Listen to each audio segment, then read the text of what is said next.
Oi, nós somos o NAF, o Grupo de Apoio Fiscal da Fainó. Eu me chamo Ana Júlia, essa é a Amanda, esses são Rafael e José. E hoje nós vamos falar sobre MEI e ME, referente a qual é a hora de trocar de MEI para ME. Só que, sem ser sobre faturamento. Por exemplo, porque tem empresas que têm um faturamento baixo, mas são simples. Quando que uma pessoa fala assim, não, o MEI não dá mais para mim, eu tenho que virar ME, eu tenho que ir para o simples. Bom, primeiramente, se a empresa tiver a intenção de colocar alguma atividade que seja vedada ao MEI, outro fator também seria a contratação de mais de um funcionário. Então, acho que esses dois fatores seriam o principal para uma empresa poder sair do MEI e virar um ME. Eu acho que também, assim, não só os fatores de funcionário ou às vezes a empresa vai exercer uma atividade que não pode estar no MEI. Mas às vezes ela quer expandir a empresa ou acha que o faturamento dela vai ser maior do que 81 mil, ela fez um planejamento. Então, isso é sempre bom, essa empresa ter esse intuito de avaliar se vale a pena ficar no MEI ou no ME no início do ano, antes do ano o calendário começar, porque ela já consegue fazer um planejamento tributário do ano todinho dela e ver qual é melhor. Se ela acha que ela vai faturar mais de 81 mil, já começa no ME. Pronto. Gostaria de saber qual a principal diferença entre MEI e ME. Bom, vamos lá. As principais diferenças são o limite de faturamento, que do MEI é de até R$ 81 mil anual, já o da ME é de 360 mil anual. O MEI ele só pode contratar apenas um funcionário e a maioria das obrigações que uma empresa ME tem, o MEI ele não vai ter. Então acaba se tornando mais fácil, digamos assim, você administrar um MEI do que um ME. Para qual tipo de pessoa é recomendado o MEI e o ME? O MEI, a gente é recomendado para pessoas que têm um faturamento baixo, de 81 mil, às vezes que não tem funcionários, como ambulantes, alguns prestadores de serviços, que querem se regularizar, querem ficar regulares perante a Receita. Então, para eles é uma vantagem, até porque o MEI não tem muita... como posso dizer, obrigatoriedade de emissão de nota e é um DAS único de preço fixo, então não vai ter a variação dependendo do seu faturamento. Então, se você estiver enquadrado anualmente nos 81 mil, você vai pagar simplesmente um DAS de valor entre 70 e 80 reais. Então, é algo mais leve e só para quem quer começar a realmente ter essa... ser mais... De maneira mais simples. De maneira mais simples, Isso. Isso. Agora, vamos lá, falando sobre MEI. Vamos falar um pouquinho sobre a credibilidade do MEI. Quando eu tenho uma empresa, eu quero que uma empresa preste serviço para mim. Vocês acham que ser MEI afeta a credibilidade? Por exemplo, eu tenho a opção entre contratar um MEI e um ME.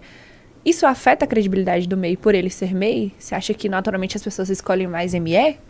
Bom, eu acredito que assim, a ME ela vai ter um pouco mais de credibilidade pelo fato de ser uma empresa maior, de ser um pouco mais estruturada, de ter talvez ali mais de um funcionário. Porém, eu penso que o mais importante de tudo é o serviço ou o produto que aquele empresário está vendendo. Então, eu acho que se for um bom serviço, ou se ele tiver ali um bom atendimento, enfim, um cuidado com o cliente, eu acho que independente do tamanho da empresa, se ele é um MEI ou um ME, É o diferencial. É o diferencial. O que importa no final é o atendimento ao cliente. O importante é você ser alguma coisa, ou MEI ou ME. Você não sendo nada, você não passa nenhuma credibilidade. Exatamente. Ótimo. Se você fosse indicar para uma pessoa abrir uma empresa, você indicaria o MEI ou o ME? Depende de vários fatores. É muito importante a empresa fazer um planejamento antes, para poder ela saber em questão. O planejamento, ela vai ver o quanto ela espera ter de faturamento. Então, se ela esperar ter um faturamento abaixo ou até 81 mil, o MEI é bom para ela. Se ela vai ter um funcionário ou até nenhum funcionário mesmo, é mais indicado o MEI, até porque é um preço fixo que você paga. Então, você faturando até 81 mil, é mais indicado o MEI. Mas se você quer expandir mais a sua empresa, você já tem uma empresa, ou quer começar já e acha que você vai ter um faturamento muito maior do que 81 mil, é bom você começar na ME, ou você vai ter 2 funcionários, 3, por exemplo, a ME é mais indicada. Então, assim, vai do planejamento da empresa. É sempre bom ela fazer um planejamento antes de abrir, porque se você entrar no MEI e ter um faturamento maior do que 81 mil, você pode ter consequências. Então é importante você ter esse planejamento antes, para você não sofrer com essas consequências, ou pagar multa, ou ficar em débitos com a justiça. Tem a questão das atividades também. Nem toda atividade ela pode ser enquadrada no MEI. É o caso, por exemplo, de profissionais liberais, como médicos, dentistas, advogados, contadores, inclusive. Então, além do fator faturamento, funcionário, também tem que se atentar à atividade que vai ser ali realizada pelo MEI. E quais consequências uma empresa poderia ter caso ela não seguisse essas regras da receita estabelecida? Bom, quando uma empresa ela não segue aquilo que está proposto para o MEI fazer, a consequência principal é ele acabar sendo desenquadrado do MEI, automaticamente indo para a ME e se enquadrando no regime do Simples Nacional. É importante a gente lembrar que, se uma empresa ela excede o limite do MEI e passa de 20% do valor, as consequências são maiores, porque o desenquadramento é automático, ela já vai pagar uma multa referente àquele limite que ela ultrapassou e também ela já começa a ser tributada pelo Simples Nacional naquele período, naquele ano de exercício. Se ela atingiu o limite de faturamento, no caso passou do limite de faturamento, porém não excedeu os 20%, aí ela vai pagar uma multa referente àquele valor que ela passou de faturamento, porém ela só vai ser desenquadrada do MEI e entrar no Simples Nacional no próximo ano. Em relação às microempresas, quais seriam as punições? Ela poderia ser desenquadrada do Simples Nacional e ir para o regime normal? Isso, é porque na verdade assim, a gente fala Simples Nacional, a empresa ela pode tanto ser ME quanto EPP. Então, no caso, se ela passar do faturamento de ME, que é 360 mil anual, ela tem que comunicar a Receita, fazer uma alteração contratual indicando que ela agora virou uma empresa de pequeno porte. Aí o limite de faturamento dela pode ser de até 4 milhões e 800 anual, mas ela ainda continua dentro do Simples Nacional. Só que é válido lembrar também que quanto maior é o faturamento, maior vai ser a alíquota de imposto que aquela empresa vai pagar. Perfeito. Outra coisa importante para ressaltar é que se você é um prestador de serviço ou um comerciante e você estiver na dúvida entre o MEI e o ME, o ME, o Simples Nacional, ele tem as tabelas de faturamento. Então, dependendo do seu faturamento, as alíquotas são maiores ou menores. E às vezes, se você é um prestador de serviço, existem 3 tipos de tabela, aí você tem que ver o seu enquadramento, dependendo da sua atividade. Não fiz a pergunta não, né? Você já pegou o gancho. Você já pegou direto. É importante lembrar também que se uma empresa ela quer ser ME, ela tem que ficar atento às tabelas do Simples Nacional, que existem 5 tabelas, a de comércio, indústria e 3 de serviços. Então, dependendo da atividade da empresa e do seu faturamento, as alíquotas variam. Ela pode ser tanto maior quanto menor, e existem outras questões também que influenciam além do faturamento, existem questões de fator R, entre outras coisas, que vai influenciar no cálculo do seu imposto, no ME. Então, se você fatura menos de 81 mil e às vezes é um prestador de serviço, você fazendo um planejamento tributário, você consegue saber e ter uma noção de qual é mais vantagem, o MEI ou o ME. Porque às vezes o ME você vai pagar uma alíquota maior e vai pagar um DAS maior. Já o MEI, não. Como é um preço fixo, pode ser mais vantagem. Por isso é importante, antes de começar qualquer negócio, você sempre procurar um profissional da área contábil para fazer essa indicação, porque ali você consegue realizar todo um planejamento tributário, você consegue conversar com o contador, ele consegue te orientar, te dar uma consultoria, para você saber de fato aquilo que é melhor para o seu negócio. Uma empresa é muito importante ela sempre estar em dias com os pagamentos de DAS, com os pagamentos dos impostos, até porque não tem problemas com a receita ou pagar a multa. Então é sempre importante uma empresa, ela além de fazer o planejamento antes de começar o ano calendário, ela durante o ano também se planejar em questão de pagamentos para não ter nenhum débito e nenhum problema que vá afetar a sua empresa. Vamos lá. Puxando desse gancho de planejamento, Como que funciona para poder abrir o MEI? E como é que funciona para poder tirar os impostos, as guias? Como é que é todo esse processo? Bom, para abrir um MEI, você vai diretamente pelo portal do empreendedor da Receita Federal. É sempre importante você ter, primeiramente, todas as informações pessoais e também da empresa. Endereço, atividade, entre outras. Você vai precisar também da sua conta Gov, ela precisa ser pelo menos prata ou ouro para poder conseguir abrir um MEI. E pelo portal você preenche as informações, coloca o endereço, as informações pessoais, as atividades da empresa, o capital social da empresa e você consegue ali, bem rápido, bem fácil, já abrir o seu MEI, ele já gera o CNPJ ali na hora. Ah, muito rápido. E em relação aos impostos também, no próprio portal do Simples Nacional, você consegue gerar e também fazer o pagamento da guia DAS, que ela é de forma mensal, um valor fixo ali. Durante um mês, você consegue tirar e já fazer o pagamento todos os meses. Esse pagamento pode ser feito de uma vez só? Por exemplo, quero pagar todas as guias do ano. Sim, você pode, no caso, apurar todas as guias de uma vez só e já efetuar o pagamento para o restante do ano todo. Mas esse pagamento não tem desconto não, né? Infelizmente, não. Pronto. Referente à tributação do MEI. Você falou sobre a DAS, né? Que é um valor fixo que ele paga todo mês. Exatamente. Mas no Simples Nacional, a gente tem lá todas as separações de impostos que a gente consegue ver. No MEI, a gente tem isso? Como é que funciona? Isso, no MEI, da mesma forma, claro, de maneira mais simplificada, mas assim como no Simples Nacional, todos os tributos eles estão ali unificados na guia DAS. Então, se a empresa for de prestação de serviço, ela vai ter ali o ISS.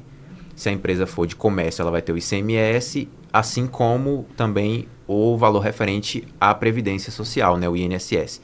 Então, todos os tributos eles estão ali de forma unificada. Então, a partir do momento que você faz o pagamento da DAS, você está pagando automaticamente todos os tributos referentes à empresa. Certo. Agora a gente vai falar um pouquinho mais sobre ME, sobre o Simples Nacional. Vale salientar também, né, que o MEI ele também faz parte do Simples Nacional. Ele é só uma vertente, Isso, né? uma subdivisão. Uma subdivisão, isso. Agora, para a ME, vamos falar mais um pouquinho sobre ME. Qual é o teto de faturamento? Bom, o teto de faturamento de uma ME, ela é de até R$360 mil anual. Então, se a empresa excede esse teto de faturamento, no caso, ela teria que fazer uma mudança, né, de enquadramento e ir para o que a gente chama de EPP, empresa de pequeno porte. Mas, ao sair de uma ME e ir para uma EPP, a empresa ela não sai do Simples Nacional, ela continua no Simples Nacional. A única diferença é só na nomenclatura e também na questão do, como já foi dito antes, da alíquota dos tributos, que vai ser maior. Vou perguntar de novo para vocês, referente às tabelas do Simples. O Simples Nacional ele tem o objetivo de simplificar a contabilidade, né? E aí você falou um pouquinho das tabelas. Me explica um pouquinho mais sobre isso. No Simples existem 5 tabelas. A primeira é de comércio, a segunda é de indústria e as outras 3 são de prestações de serviços. E essas 3 de prestações de serviços, elas dependem da atividade e também depende do fator R. Então, às vezes, a sua atividade pode ser enquadrada na 3, ou na 4, ou na tabela 5. E isso tem a progressão de alíquotas. Então, dependendo do seu faturamento, você pode ter uma alíquota 6% ou até maior. Acho que o mínimo é 6%. Isso. Sobre o Simples, vocês falaram um pouquinho das tabelas do Simples, né? Me explica melhor como é que funcionam essas tabelas do Simples. O Simples Nacional, ele tem 5 tabelas. A primeira é de comércio, a segunda de indústria e as outras 3 de prestação de serviço. Então, dependendo do seu ramo de atividade, você vai se enquadrar em alguma dessas tabelas e, pelo seu faturamento, você vai fazer a sua base de cálculo para calcular o imposto. Empresas que são prestadores de serviços, elas têm que ficar atentas ao fator R e ao seu ramo de atividade, porque ela pode ser enquadrada ou na terceira tabela, na quarta ou na quinta. Isso vai variar. Então, é sempre importante ela procurar um contador para poder mostrar melhor, orientar em qual tabela ela vai estar, porque às vezes ela pode estar na tabela 5, mas ela, pelo ramo de atividade, ela poderia estar na tabela 3 e ter alíquotas menores, por exemplo. Entendi. E aí você está falando dessas tabelas aí de maneira figurada, eu queria entender melhor. Como é que são essas tabelas? Elas são o quê? De porcentagem, faturamento? Como é que é assim, ela mesmo? As tabelas funcionam assim. Elas têm uma alíquota nominal e, dependendo do seu faturamento, você faz a base de cálculo por essa alíquota nominal. você pega a sua receita bruta dos 12 meses anteriores e multiplica por essa alíquota nominal que tem na tabela e tem uma parcela a deduzir que você também reduz. Dependendo do faturamento, não tem a parcela a deduzir, só tem a alíquota nominal.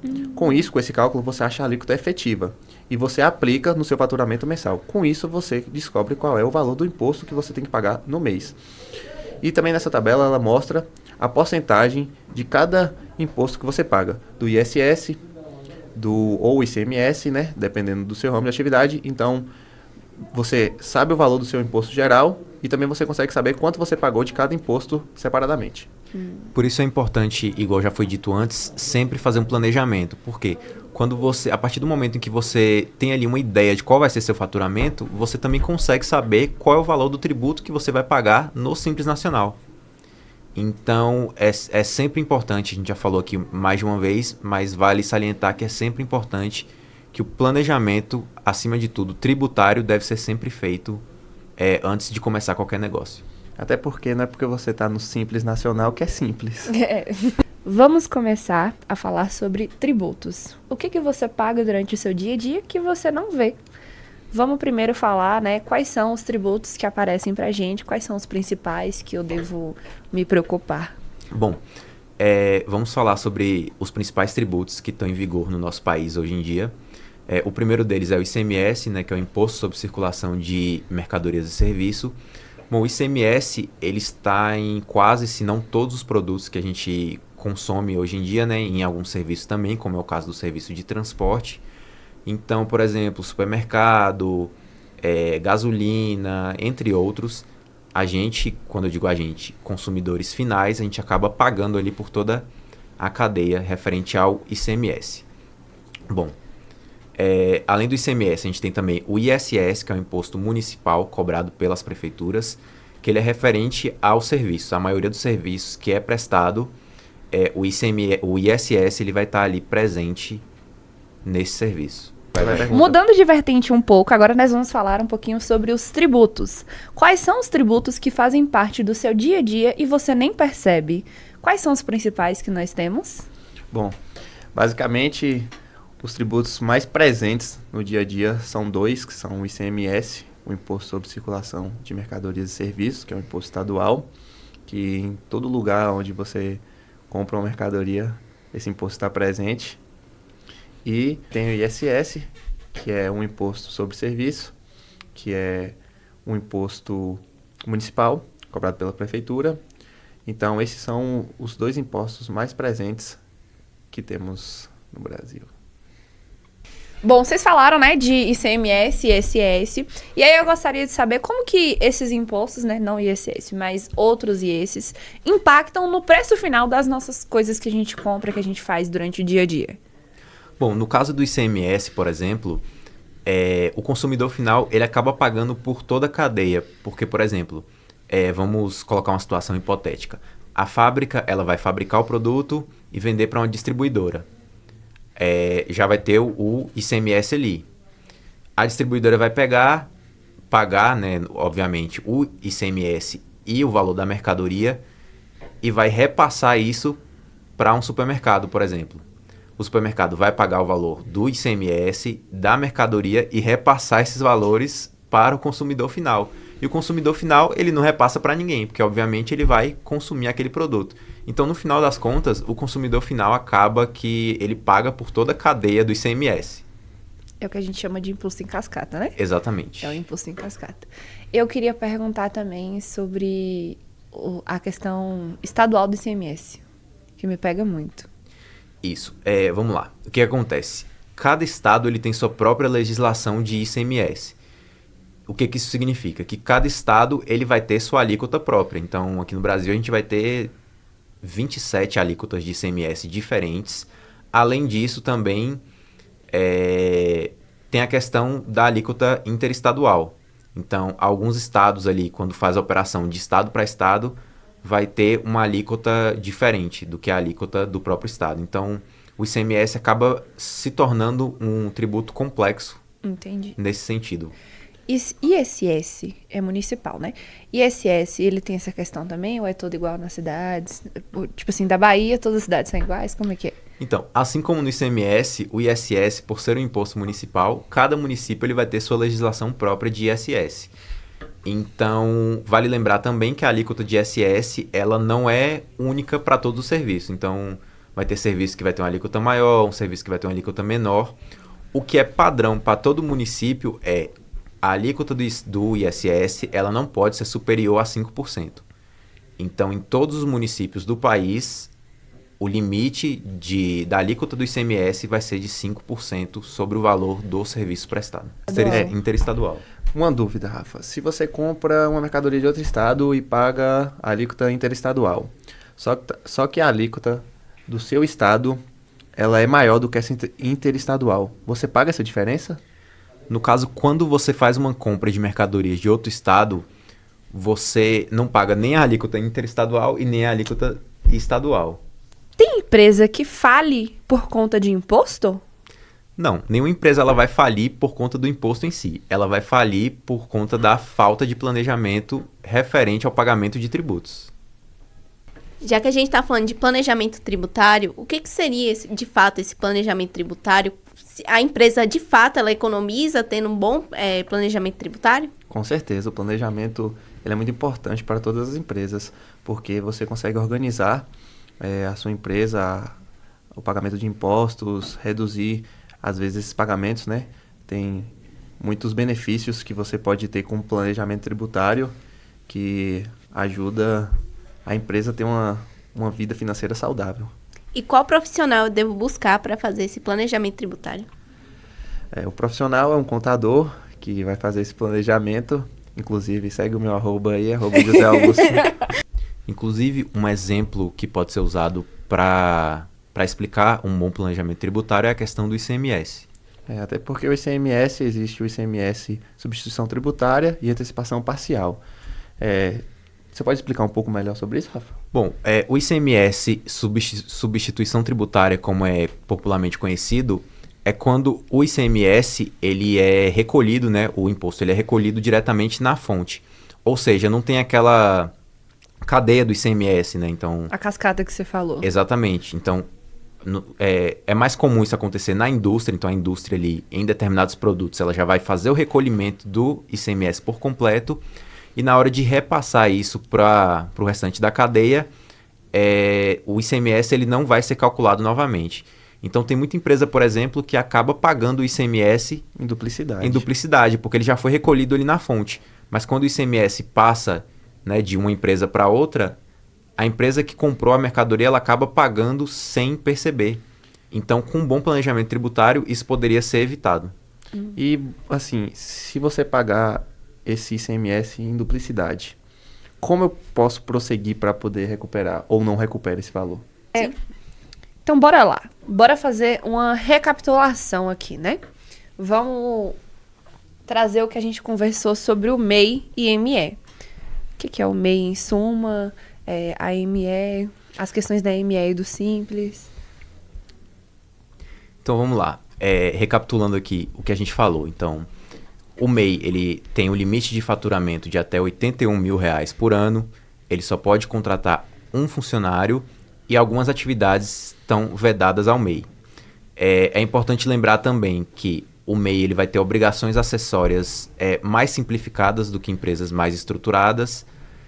E também a questão da emissão de notas fiscais. O MEI ele é facultativo a emitir nota fiscal para a pessoa física. No caso, ele só é obrigado a emitir nota fiscal quando ele presta um serviço ou faz uma venda para uma pessoa jurídica. Agora, o ME é um regime tributário que tem um faturamento anual de 360 mil. Você pode exceder o número de funcionários de 2 ou mais e tem essa obrigação com a emissão de notas, que é muito importante. Bom, galera, é isso. Meninos, muito obrigada pela presença de vocês. Sua também. O grupo de apoio fiscal da Fainó agradece pela visualização de vocês. Ficamos por aqui. Até mais.